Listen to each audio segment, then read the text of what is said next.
Imagine there is a chapter in the Qur'an filled with advice that, if truly applied, could save you from wasting your life, repair your relationship with God, with your family, and even with yourself. A relatively short chapter, yet inside it are astonishing treasures of wisdom, parenting, and psychology. This is Surah Luqman, or more accurately, the chapter of wisdom. What's fascinating is that Allah named this chapter after a man who wasn't even a prophet, Luqman, the wise man. And to understand the value of wisdom, listen to this verse. And we had certainly given Luqman wisdom. The greatest blessing after faith is wisdom. Not intelligence, not money, not fame. Wisdom. Knowing when to act, when to stay silent, what to say, to whom, and how. The first lesson in this chapter strikes the heart deeply. Luqman says to his son, "O my dear son, do not associate anything with Allah.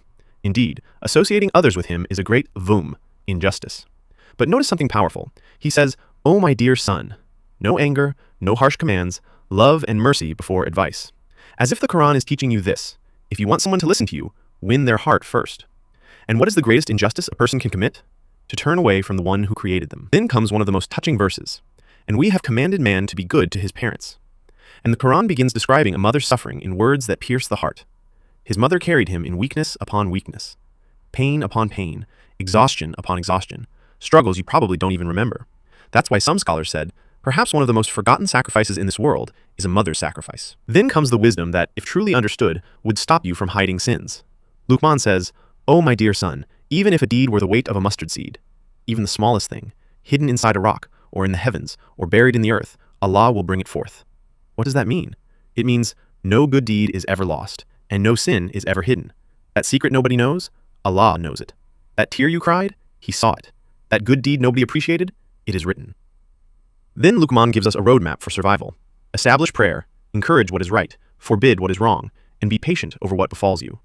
The message is crystal clear. Stay grounded through prayer. Be someone who leaves a positive impact, and endure hardships, because the right path was never meant to be easy.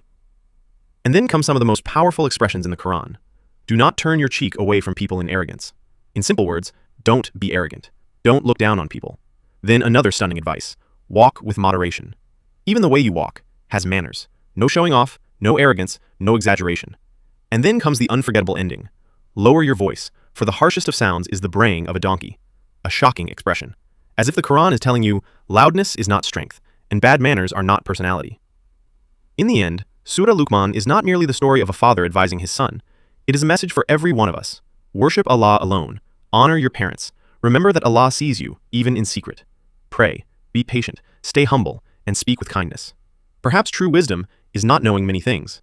True wisdom is knowing how to live right. Surah Luqman is not merely a chapter to be recited, it is a way of life to be lived.